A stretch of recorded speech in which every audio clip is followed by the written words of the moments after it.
guys, my name is Tanuja Sharma. I'm your chemistry teacher and welcome to CDS.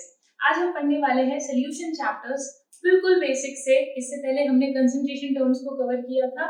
Concentration terms आपके 11th class का topic है, but use होता है solution chapter में, the most important है। तो पहले आप उनको पढ़िएगा, फिर ही इस लेक्चर को आगे बढ़ाइएगा। ओके बेटा, चलिए आगे बढ़ते हैं। एंड वन मोर थिंग, अगर आप इस चैनल पे नए हैं तो subscribe to my channel and of course जो भी आपको अगर ये वीडियो पसंद आती है देखने के बाद में लाइक इट।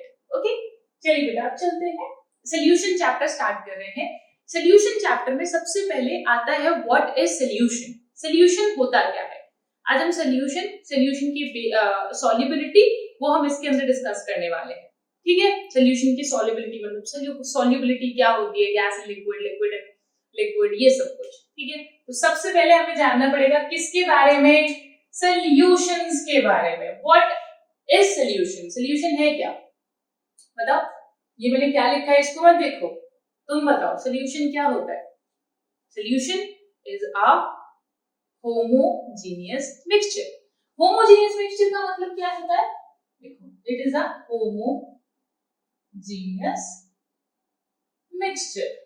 ठीक है बेटा जी, ये होमोजीनियस मिक्सचर होता है, यानी कि इसके जो पार्टिकल्स होते हैं ये इवनली डिस्ट्रीब्यूटेड होते हैं सॉल्यूशन के अंदर।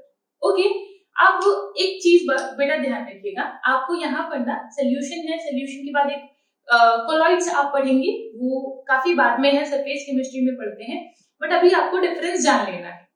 ठीक है, डिफरेंस में क्या होता है बेटा जी, देखिएगा मैंने आपको बता दिया सॉल्यूशन क्या होता है, एक होमोजीनियस मिक्सचर होता है and it is non reacting, यानी कि रिएक्ट नहीं करना चाहिए तभी वो सॉल्यूशन बनेगा। जैसे कि अगर मैं नमक की बात करूं, नमक को जब पानी में डिसॉल्व कराते हैं बेटा जी, तो वो कोई रिएक्शन नहीं देता है, रिएक्शन नहीं देता, that's why it is solution. Okay, जो भी अगर रिएक्ट कर लेगा तो वो नॉन रिएक्टिव। बेटा जी सॉल्यूशन की डेफिनेशन ही कह रही है, it is homogeneous mixture and non reactive.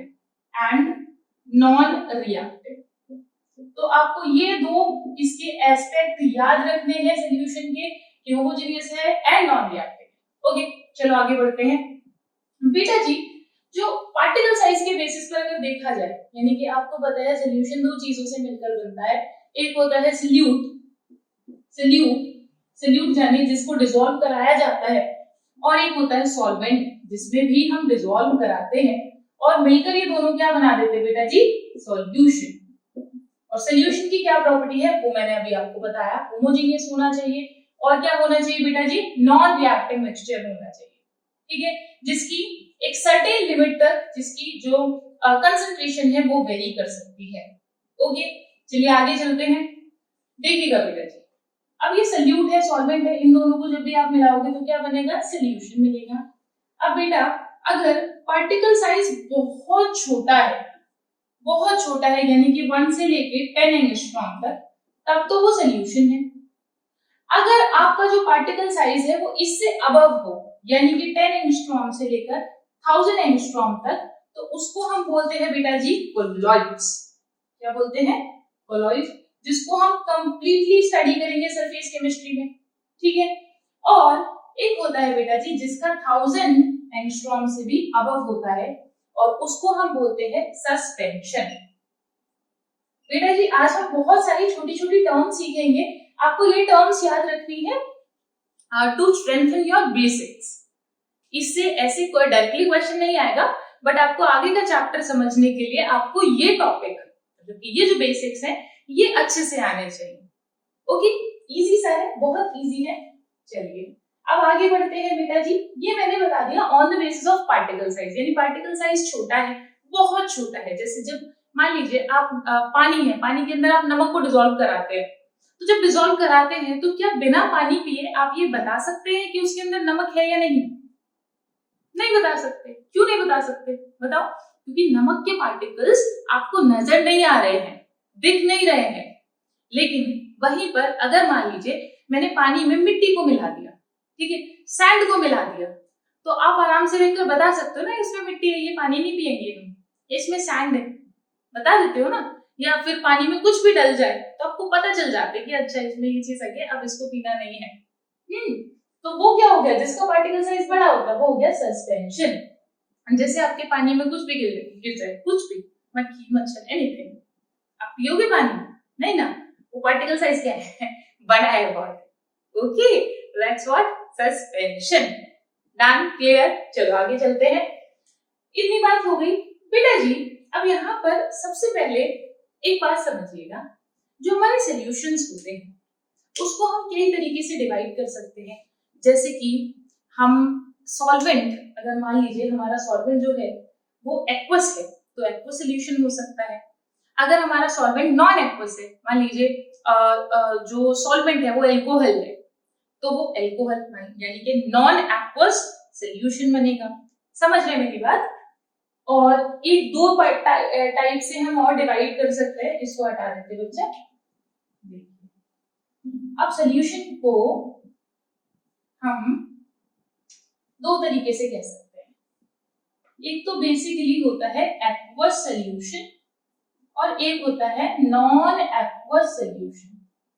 नाम से पता चल रहा है बेटा, मैंने कहा था यहाँ पर आपको बहुत सारी टर्म्स मिलेंगी and you need to know कि उस टर्म का मतलब क्या है to strengthen your basics. Remember, देखिए एक्वस सॉल्यूशन का मतलब हो गया कि जो आपका सॉल्वेंट है वो कौन है बेटा जी, पानी, वाटर, एक्वस। और नॉन एक्वस सॉल्यूशन का मतलब हो गया कि जो आपका सॉल्वेंट है वो कुछ भी हो सकता है, इथेनॉल हो सकता है, ईथर हो सकता है, बेंजीन हो सकता है, it could be ether, alcohol, benzene. Clear हो रही है आपको मेरी बात? ठीक है, इनमें से कुछ भी हो सकता है।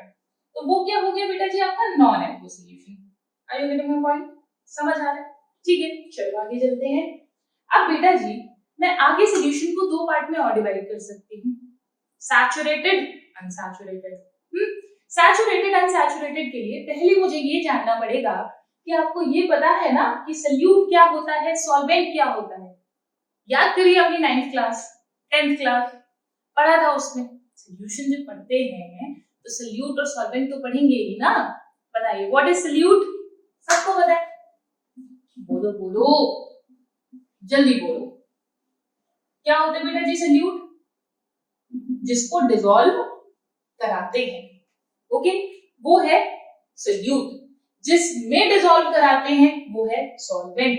एक चीज बेटा आप याद रखेंगे कि यहाँ पर पूरी केमिस्ट्री में, यानी कि ये जो पूरा चैप्टर हम पढ़ेंगे, इस पूरे चैप्टर में इसको मैं ट्रीट करूंगी, मतलब अगर किसी के नीचे भी मैंने 1 लिखा है तो वो सॉल्वेंट है, किसी के नीचे भी 2 लिखा जाएगा तो वो सॉल्यूट है। ये 1 2 अभी आप थोड़ा सा इसको याद रखेंगे। अच्छा, अब आगे चलते हैं। देखना हम क्या बात कर रहे हैं, सोल्यूट। सोल्यूट क्या होता है? जिसको डिसॉल्व कराते हैं। आपको 9th क्लास में डेफिनेशन बताते थे बेटा जी कि solute is something which is less in amount. ठीक है, सोल्यूट कम अमाउंट में होता है, सॉल्वेंट ज्यादा अमाउंट में होता है। यस, याद आ रहा है? जिसका हायर अमाउंट हो वो सॉल्वेंट है, जिसका कम अमाउंट हो वो सोल्यूट है।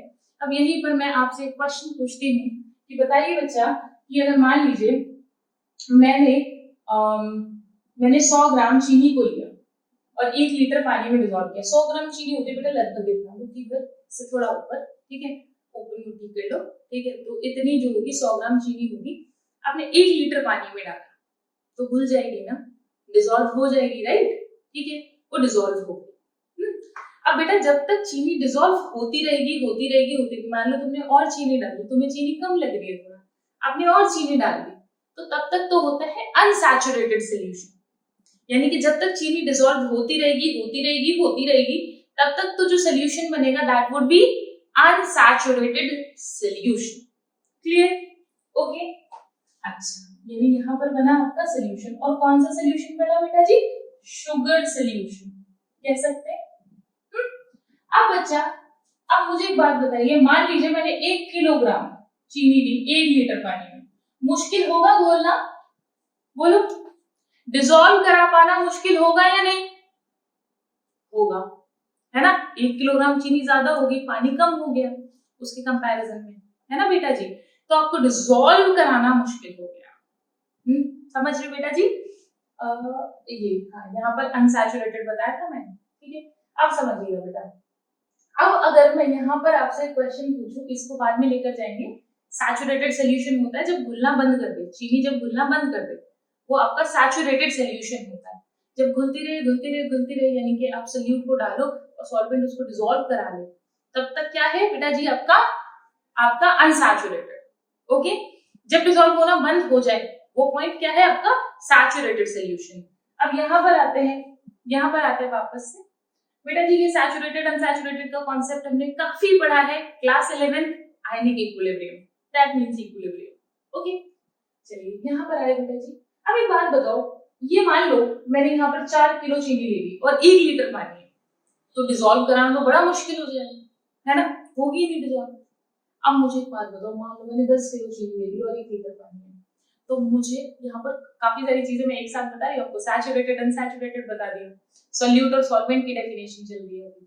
सॉल्यूट क्या बताया था आपने 9th क्लास में कि जिसका अमाउंट कम होता है वो सॉल्यूट होता है, जिसका अमाउंट हाई होता है, ज्यादा होता है, वो सॉल्वेंट होता है। तो क्या अब ये सॉल्वेंट और ये सॉल्यूट हो जाएगा क्या बच्चा? According to your 9th class definition याद करो। क्या इसको उल्टा लिख दूं? लिख सकते हैं? Will it be right? क्या ये सही होगा?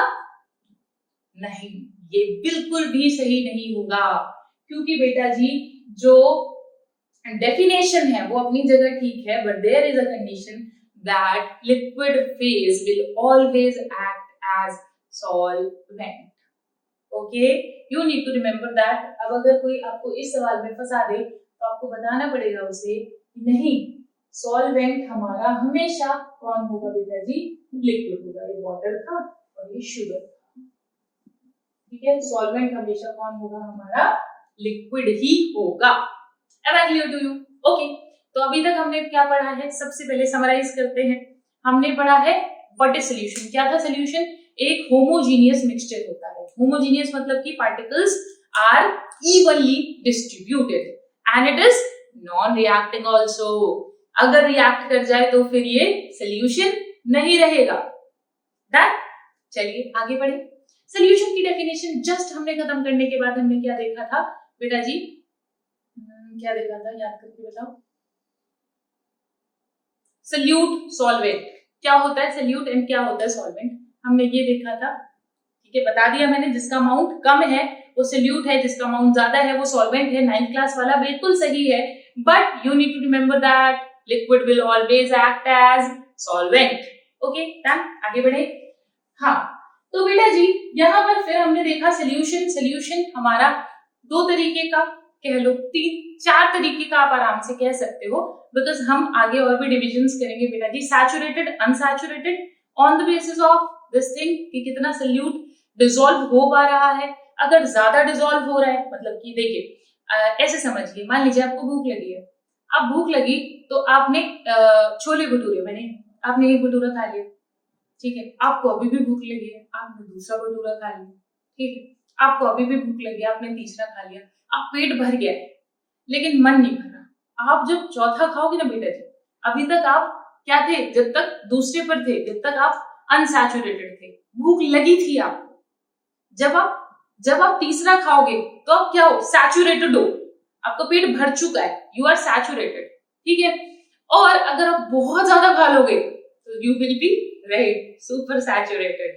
ओके, अगर ज्यादा खा लिया जाए, बहुत ज्यादा खा लिया जाए, तो वो क्या हो गया? सुपर सैचुरेटेड स्टेट आ गई। क्लियर? समझ आ गई बात? चलो आगे चलते हैं बेटा जी। देखो सोल्यूट सॉल्वेंट ये हमने क्लियर कर लिया। Now we are on type of solutions. बच्चे टाइप ऑफ सॉल्यूशन करते हैं हम, ठीक है। टाइप ऑफ सॉल्यूशन में क्या है? टाइप ऑफ सॉल्यूशन में आता है ये, this is what type of solution. और टाइप ऑफ सॉल्यूशन के बाद में हम देखेंगे इसकी इंपॉर्टेंस। ओके, चलिए बेटा, टाइप ऑफ सॉल्यूशन मैंने ये सब कुछ लिखा हुआ है। बहुत बच्चों के दिमाग में आएगा कि मैम सॉल्यूशंस तो सिर्फ लिक्विड सॉल्यूशंस होते हैं, ये आपने क्या क्या लिख दिए। तो चलो थोड़ा ध्यान से पढ़ते हैं। हमने क्या डेफिनेशन बोली थी? Non reacting and homogeneous mixture, ठीक है। अब समझना बेटा जी, जब आप सॉलिड में सॉलिड को मिलाओगे, ठीक है, सॉलिड में आपने सॉलिड को मिक्स किया तो नॉन रिएक्टिंग मिक्सचर, और क्या बोला था? होमोजेनियस। देखना बेटा जी, जो भी एलॉय बनते हैं वो भी आपका सोल्यूशन ही होते हैं, बस फर्क ये होता है दे आर सॉलिड सोल्यूशन, यानी कि सोल्यूट भी सॉलिड है और सॉल्वेंट भी सॉलिड है। क्लियर हो रही है बात? एलॉय जैसे कि ब्रॉन्ज हुआ, ब्रास हुआ, गन मेटल है, जर्मन सिल्वर है बेटा जी, ये आपके सब क्या हो गए? एलॉय हो गए। ठीक है, गन मेटल आपको पता है, जो जैसे गन मेटल का एक लेटेस्ट एग्जांपल्स देती हूँ, जो 1+ का पीछे का बैक कवर बनता है वो गन मेटल का बनाया जाता है।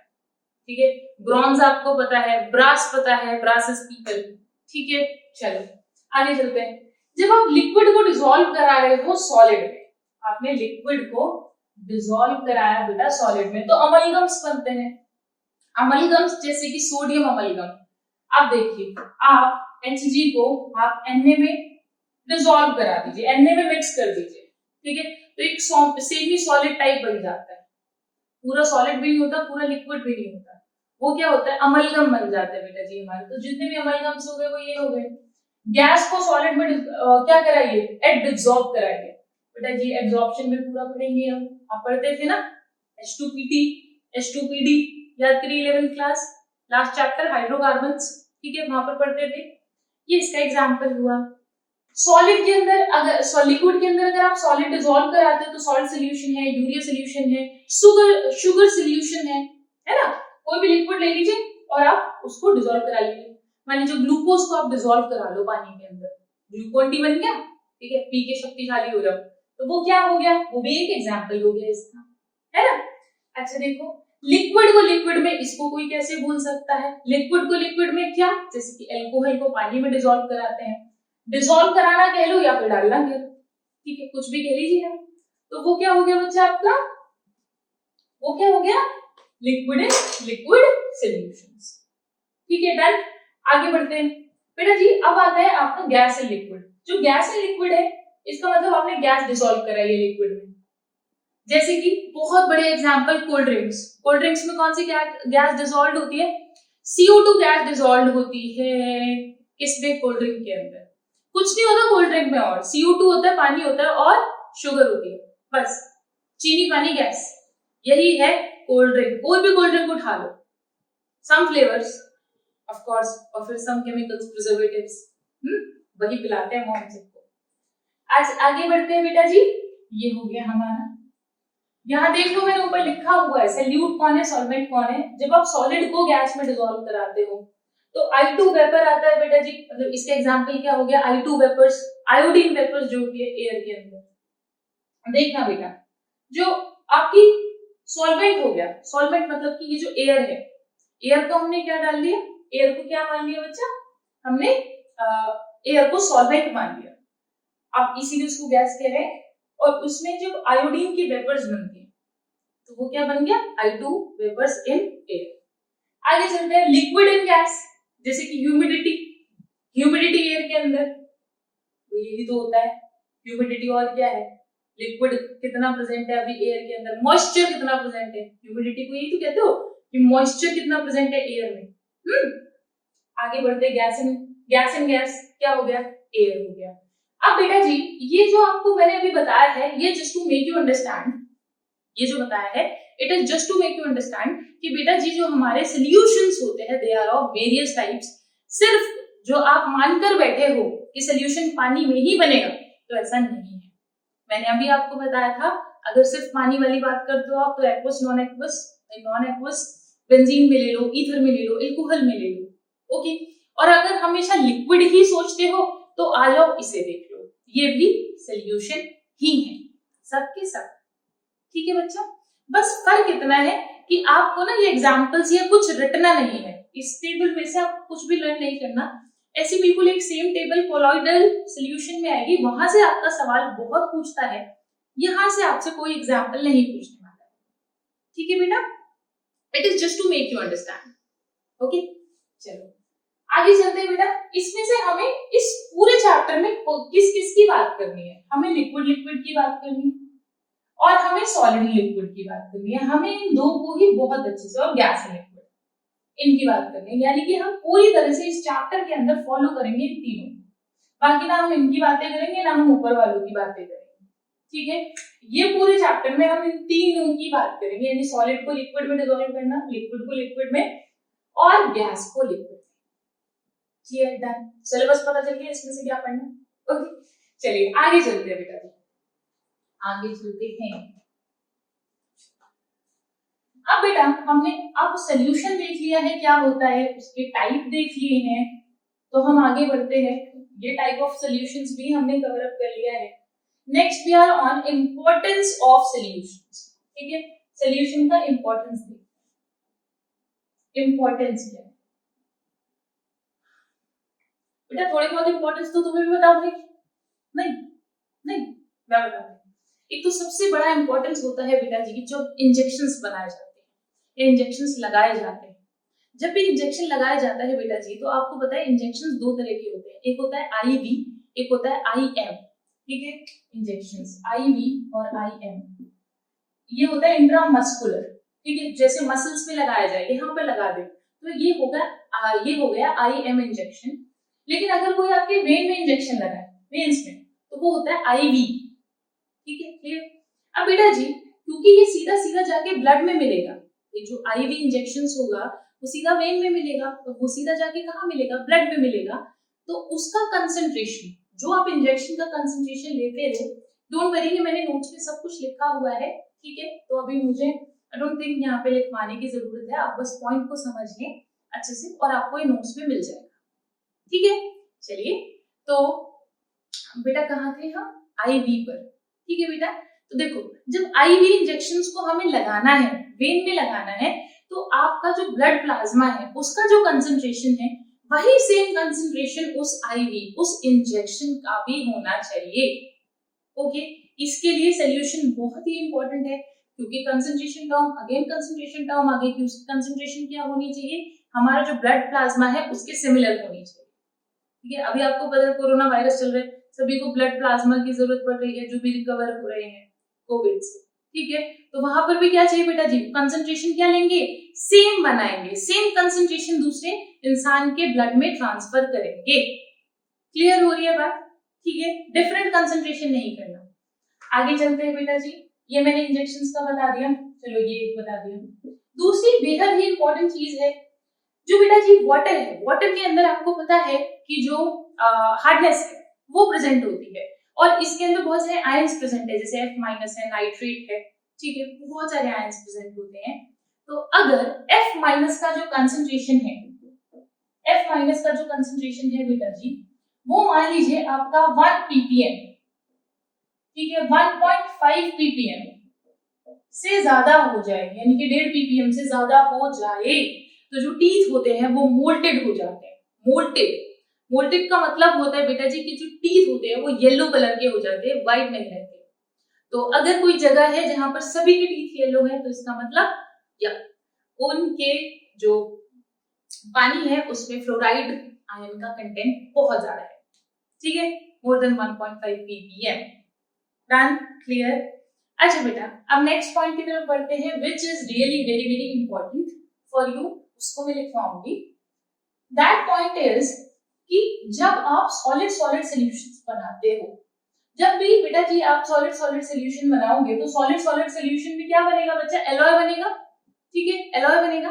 अब यहाँ पर समझिएगा, ये जो एलॉय है इनमें आपसे क्या पूछता है? जैसे ब्रास, अगर मैं ब्रास लिख दूं, तो ब्रास के अंदर आपको पता है कॉपर होता है और जिंक होता है।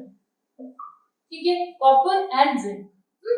और मान लीजिए एक होता है जर्मन सिल्वर, जर्मन सिल्वर, इसको हम बनाते हैं बेटा जी निकल, कॉपर एंड जिंक से। और मैंने अभी आपको एक एग्जांपल दिया था एलॉय में गन मेटल का। गन मेटल, गन मेटल को बनाते हैं बेटा जी टिन, Sn, कॉपर और जिंक से। और एक होता है बेटा जी आपका ब्रॉन्ज, ब्रॉन्ज, इसको बनाते हैं कॉपर से एंड टिन से। अब मैंने आपको ये क्यों लिखवाए हैं? Because they are very very important in this chapter. इस चैप्टर में तो इंपॉर्टेंट है ही, as well in your metallurgy chapter. ठीक है, मेटलर्जी में भी पूछता है, यहाँ पर भी पूछता है, कॉम्पिटिटिव में तो बेटा जी फेवरेट है, कॉम्पिटिटिव वाले बच्चे तो इसको छोड़े ही नहीं। ठीक है, बिल्कुल नहीं छोड़ना है ये, IIT नीट वाले बच्चों को बेटा बिल्कुल नहीं छोड़ना, ठीक है। CBSE में भी पूछ लेगा, क्योंकि बेटा जी CBSE में जो स्टार्टिंग का 20 मार्क्स का है उसके अंदर डायरेक्टली इसको पूछ सकता है, सिलेबस से बाहर थोड़ी है, ठीक है। चलिए अब ब्रास की बात करें, अब इसको याद कैसे रखेंगे, है ना, याद करने के लिए कुछ ना कुछ तो ट्रिक चाहिए। जब ब्रास है तो ब्रास में इसको याद रखेंगे बेटा जी कू, इसको कू करके कॉपर से कू करके याद कर लीजिए, जिनको कूजू, ठीक है, जेड आ गया ना इसमें, ज के कूजू। अब देखो जर्मन सिल्वर, भाई जर्मन सिल्वर, सिल्वर सिल्वर कौन पहनना चाहता है, वी वांट गोल्ड, गोल्ड चाहिए, ओके, तो गोल्ड चाहिए, तो इसको ऐसे याद रखेंगे निकोजू, निकोजू, नहीं मना कर रहा है, सिल्वर को मना कर रहा है, ठीक है, हमको गोल्ड चाहिए, निकोजू, ये क्या हो गया, कूजू, ब्रास, ओके। अब आते गन मेटल पर। गन मेटल कहाँ यूज होते हैं जनरली, आपको भी पता चल रहा है, ठीक है, कवर्स बनाने में, गन्स बनाने में, यहाँ पर गन मेटल यूज होती है बेटा जी। तो यहाँ पर ये हो गया टिन, ये आपको पता है एंटीमनी है, टिन भी बोलते हैं, टिन कूजू, यही होता है ना, टिन कूजू। अब आगे आते हैं बेटा एंटीमनी नहीं, सॉरी मैंने गलत बोल दिया है, टिन कूजू, एंटीमनी भूल जाओ।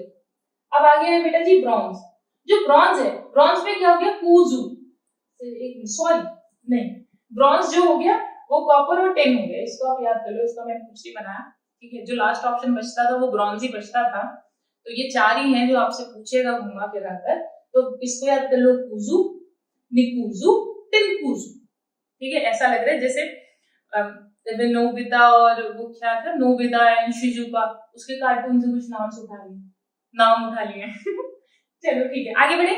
इंपॉर्टेंस समझ आ गई, ये इंपॉर्टेंस है, ये पूछेगा लास्ट के 2 करो नहीं करो, इट्स ओके, ओके। चलिए अब आगे चलते हैं बेटा जी हम अपने नेक्स्ट टॉपिक पर, विच इज सॉल्युबिलिटी। ये भी बड़ा बेसिक सा है, बहुत बेसिक है, थोड़ा सा मतलब छोटा सा टॉपिक है, कवर करते हैं इसको बच्चे। मैंने अभी बताया आपको, मैंने थोड़ा हटा दिया है, ठीक है, थोड़ा एडजस्ट कर लो, यहाँ पर सॉलिड, लिक्विड, गैस, और तीनों को हम किस में डिसॉल्व करा रहे थे, लिक्विड में। हमें ये तीनों ही पढ़ने हैं, ठीक है। तो आज हम अभी जो हम कवर करने वाले हैं that would be factors affecting solubility, ठीक है। सॉल्युबिलिटी को कौन कौन से फैक्टर्स जो है वो अफेक्ट करते हैं, ये हम अभी पढ़ने वाले हैं, ठीक है। Factors affecting solubility,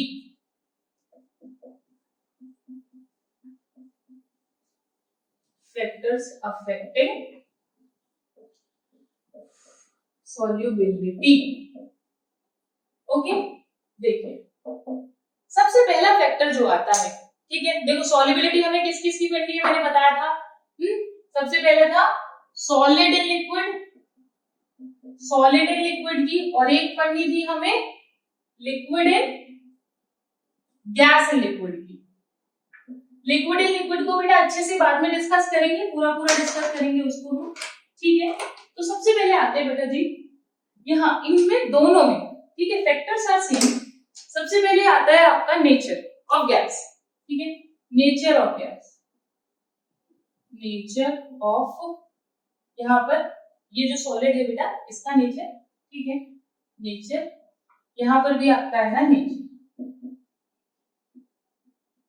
temperature and pressure, यहाँ पे लिया मैंने temperature and then third one is pressure की तो इसमें जरूरत है ही, सॉलिड पे क्या प्रेशर लगेगा, ठीक है। चलिए बेटा बात कर लेते हैं, वहां पर आएगा टेम्परेचर और प्रेशर। तो बच्चा सबसे पहले देखिए जो नेचर है, ठीक है, जो नेचर है, नेचर का मतलब क्या हुआ, नेचर का मतलब हुआ कि मैं आपको एक चीज समझाना चाहूंगी बेटा जी, like dissolve like, like dissolve like, जो जैसा है वो वैसे को ही पसंद करेगा, ठीक है, जो जैसा है वो वैसे को ही क्या करेगा, पसंद करेगा। लाइक डिसॉल्व लाइक, यानी कि अगर पोलर है तो वो पोलर में डिसॉल्व करेगा, नॉन पोलर सब्सटेंस है तो वो नॉन पोलर में डिसॉल्व करेगा, ओके बेटा।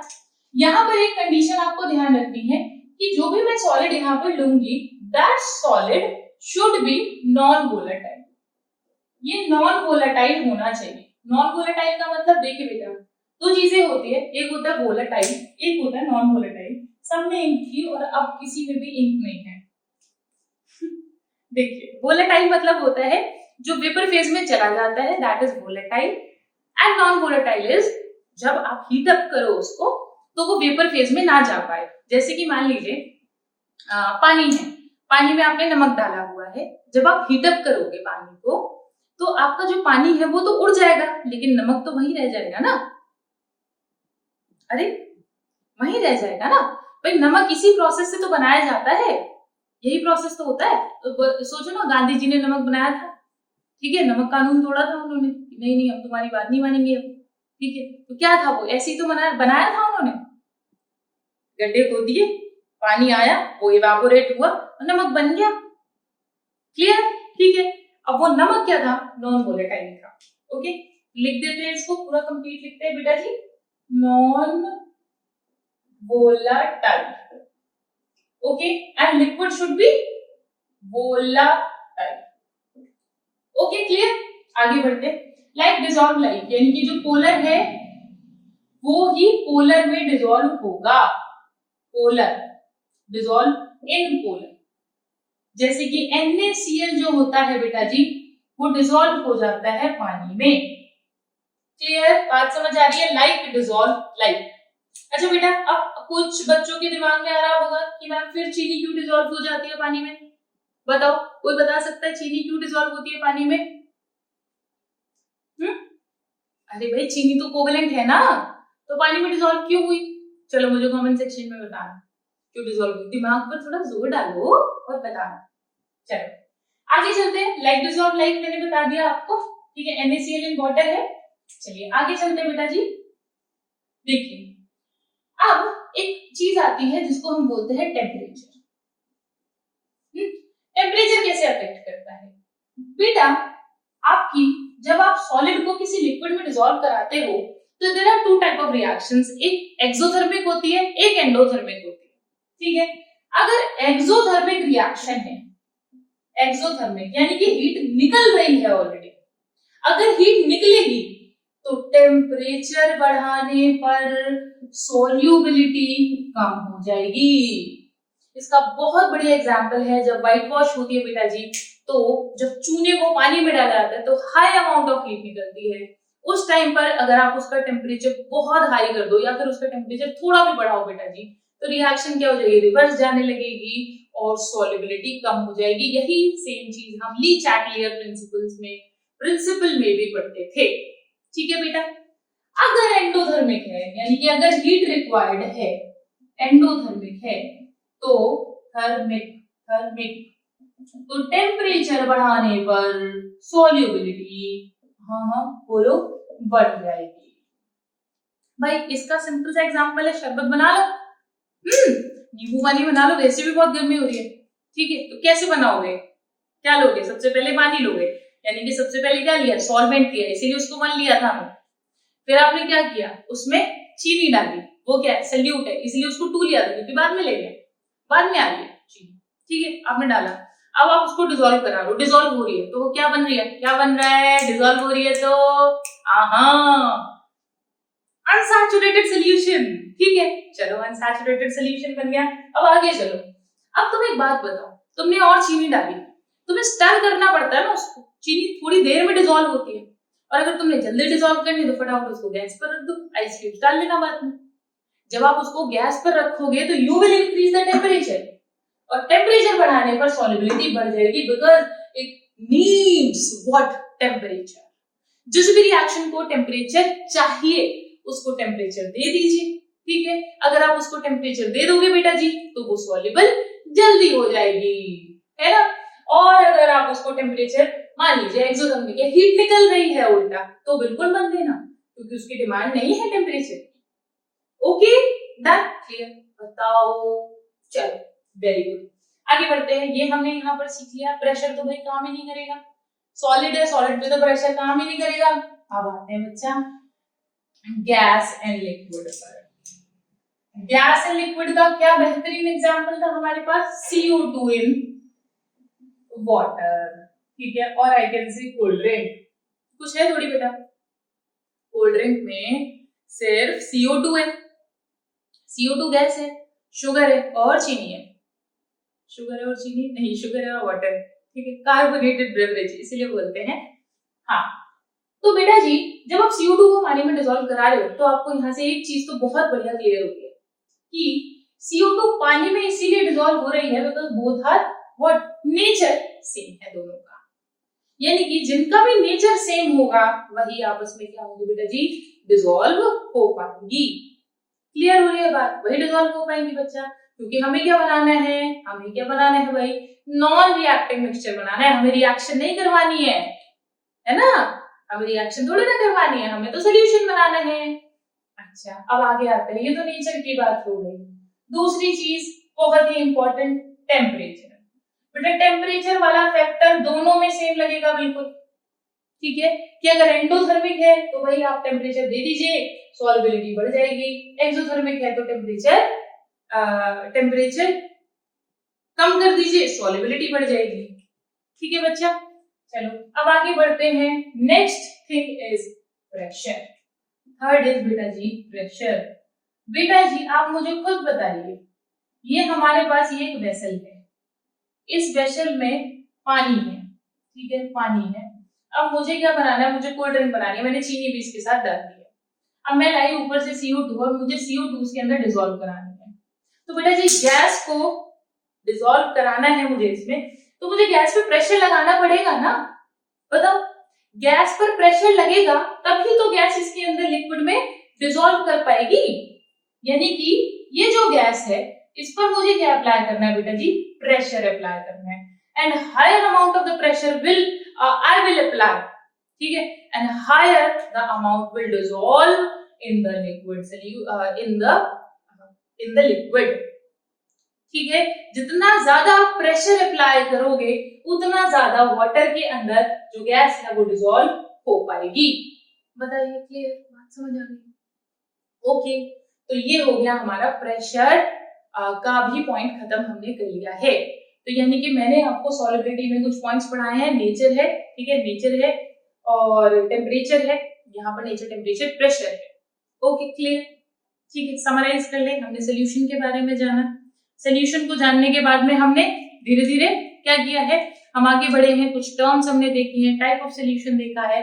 Now we have studied that factors affecting solubility. Solubility को कौन कौन से फैक्टर्स अफेक्ट करते हैं हमने ये पढ़ लिया। ठीक है बेटा जी, इससे जो पेपर में आता है वो सिर्फ CBSE में आपसे पूछ सकता है, बस ये टॉपिक आपको पढ़ाया जाता है टू स्ट्रेंथन योर टॉपिक्स, मतलब स्ट्रेंथन योर बेसिक्स, बेसिक्स आपके स्ट्रॉन्ग हो जाए और जो भी आप आगे पढ़ोगे वो आपको अच्छे से समझ में आए, इसीलिए। ठीक है, अदरवाइज इस वाले टॉपिक से बहुत ज्यादा कुछ आपके पेपर में नहीं लगेगा। ज्यादा से ज्यादा CBSE वाला पूछ सकता है, CBSE एग्जाम में आ सकता है, राइट 2 पॉइंट्स फैक्टर्स अफेक्टिंग, ठीक है, सॉल्युबिलिटी, वो पूछ सकते हैं।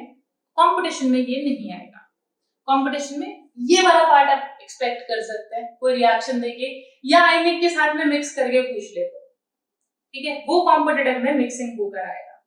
ओके डन, ठीक है, आगे बढ़ जाए। चलिए बेटा जी, अगर आपको ये कंटेंट अच्छा लगा है तो like share and subscribe to my channel, and अब मैं मिलूंगी आपसे अगले लेक्चर में। तब तक के लिए पढ़ते रहिए, आगे बढ़ते रहिए एंड बहुत बहुत बहुत ज्यादा खुश रहिए। बाय।